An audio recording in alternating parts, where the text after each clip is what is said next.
हूँ कि मेरी खुशनसीबी है बहुत सालों के बाद तारिक साहब को सुनने के लिए आज मौका मिला।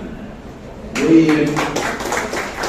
एक फिगर है, वही एक जज्बा है, वही एक सियासी शऊर है जो मैं समझता हूँ कि हिंदुस्तान में वाहिद शख्स जो 40 साल से लगातार इस कोशिश में लगे हुए हैं कि कौम के अंदर एक सियासी बेदारी है, कौम के अंदर एक सियासी शऊर है।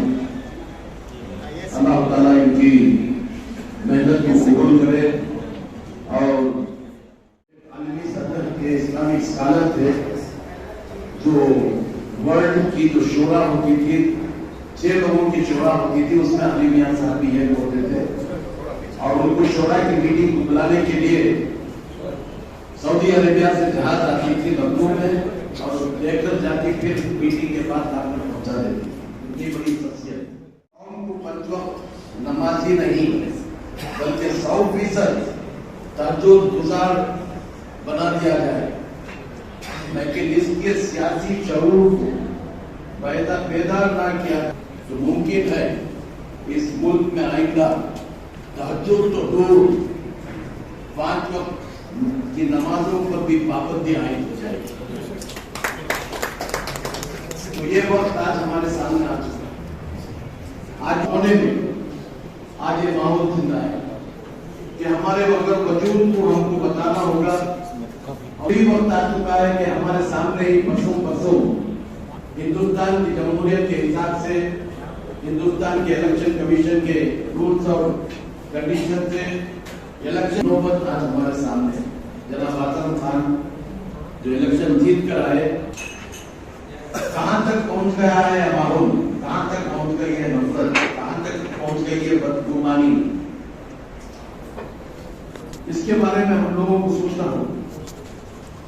मैं आप लोगों को ये कहना चाहूंगा, अभी हमारे दोस्त कह रहे थे कि भाई हमने 90% वोट किया पिछले इलेक्शन में, अब देने के बाद देखिए अभी तो पैगाम यही है कि नफरत छोड़ो भारत जोड़ो जो सारे देश में चल रहा है, क्योंकि सबसे ज़्यादा जो ज़रूरत है वो है कौमी एकजुटती की। अगर कौम आपस में कौमें बढ़ जाएंगी और मज़हब की बुनियाद पर हो या ज़ात की बुनियाद पर हो या ज़बान की बुनियाद पर हो, तो इस मुल्क की सालवियत ख़तरे में पड़ जाएगी, इस मुल्क की एकता और अखंडता ख़तरे में पड़ जाएगी। इसलिए वक्त रहते हुए ये हम लोगों की जिम्मेदारी है और कौमी तंजीम ने ये बेड़ा उठाया है कि हम इस मुल्क के अंदर कौमी एकजुटती को मजबूत करने के लिए और फ़िरका वाराना हम आहंगी बनाने के लिए पूरी ताकत से हम काम करेंगे, लोगों को जोड़ने का काम करेंगे।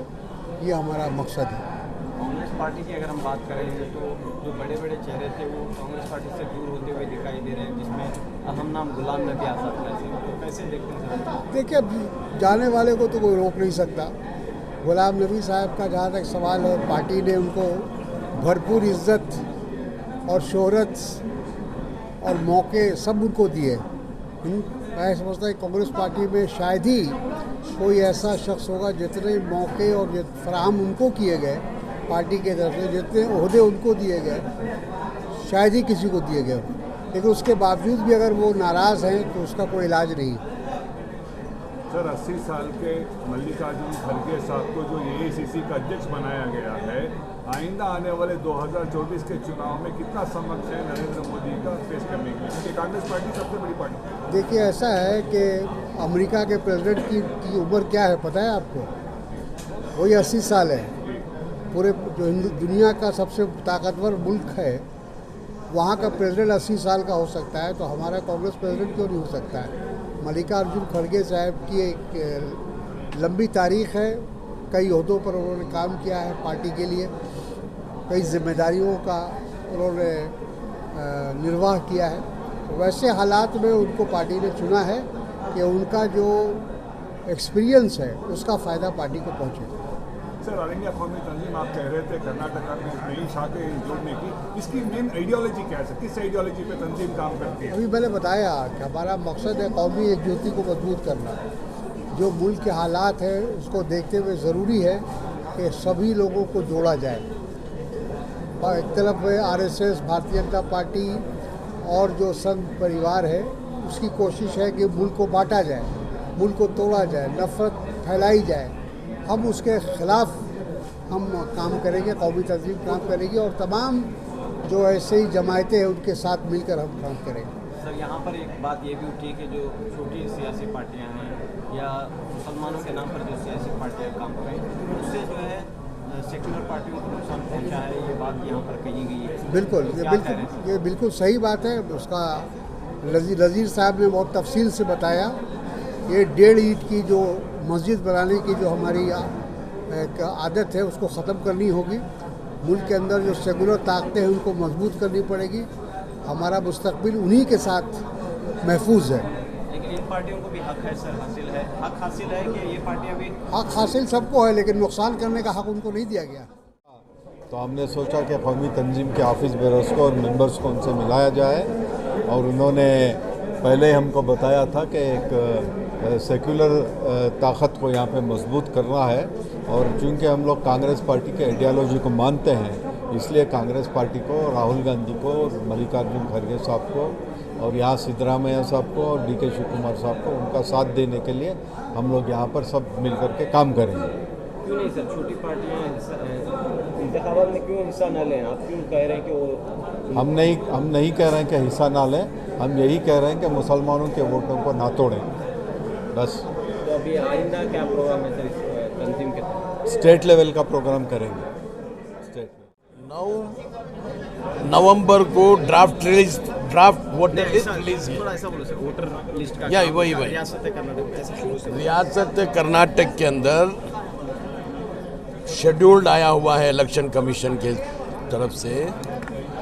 9 नवंबर को ड्राफ्ट वोटर लिस्ट रिलीज हुई है और 1 महीने का वक्त दिया गया है वो वोटर लिस्ट को करेक्ट करने के लिए, नए नाम इंक्लूड करने के लिए, जो डेथ वोटर्स निकालने के लिए, जो ट्रांसफ़र होकर हैं उसको निकालने के लिए, जो प्रिंटिंग मिस्टेक्स है उसको करेक्ट करने के लिए 1 महीने का टाइम दिया गया है। और उसके बाद इलेक्शन कमीशन के तरफ से लोग बूथ उस मकाम के बूथ में आएंगे, उस मोहल्ले के बूथ में आएंगे 20 नवंबर, 3 दिसंबर और 4 दिसंबर को।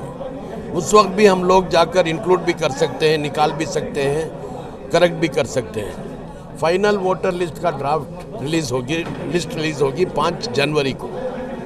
तो मेरी अपील है कि हमारा वजूद वोटर लिस्ट में होना चाहिए। हमारी आइडेंटिटी वोटर लिस्ट में नाम रहने से ही आइडेंटिटी बनती है। हम कोई भी मतलब जब तक जमहूरियत के अंदर हम जाकर पार्टिसिपेट नहीं करेंगे तो हम हुकूमत बदल नहीं सकते। जो हमारे पास हमारे ऊपर जो जुल्म हो रहा है, अगर इस जुल्म को खड़ाना होगा या इस जुल्म का मुकाबला करना होगा तो पहले हमारे नाम वोटर लिस्ट में होना बहुत बेहद ज़रूरी है। तो मैं अपील करना चाहूँगा कि हर इदारों को, हर NGOs को और हर एक्टिविस्ट को और हर पॉलिटिकल एक्टिविस्ट को कि इसके बारे में, वोटर लिस्ट के बारे में ध्यान दें, वोटर लिस्ट का काम उनके मोहल्ले में कराएं और ज़्यादा से ज़्यादा नाम इंक्लूड कराएं और तकरीबन मस्जिद को मरकज़ बनाएं। मस्जिद के ज़रिए से अगर ये काम होगा तो मैं समझता हूँ कि एक बहुत बड़ी कामयाबी कौम के लिए होगी। क्या इसके खिलाफ कोई मुहिम है? क्या इसका सलूशन क्या है सर? तो ये बिल्कुल सही है, साजिश हो रही है। माइनॉरिटीज़ एरियाज और दलित एरियाज में नामों को निकालने की साजिश हो रही है। उसका डटकर मुकाबला करना होगा। अगर उसका मुकाबला करना है तो हम लोगों को एक तरतीब के साथ वोटर लिस्ट के साथ काम में जुड़ जाना चाहिए और वोटर लिस्ट को हेल्थी बनाना चाहिए।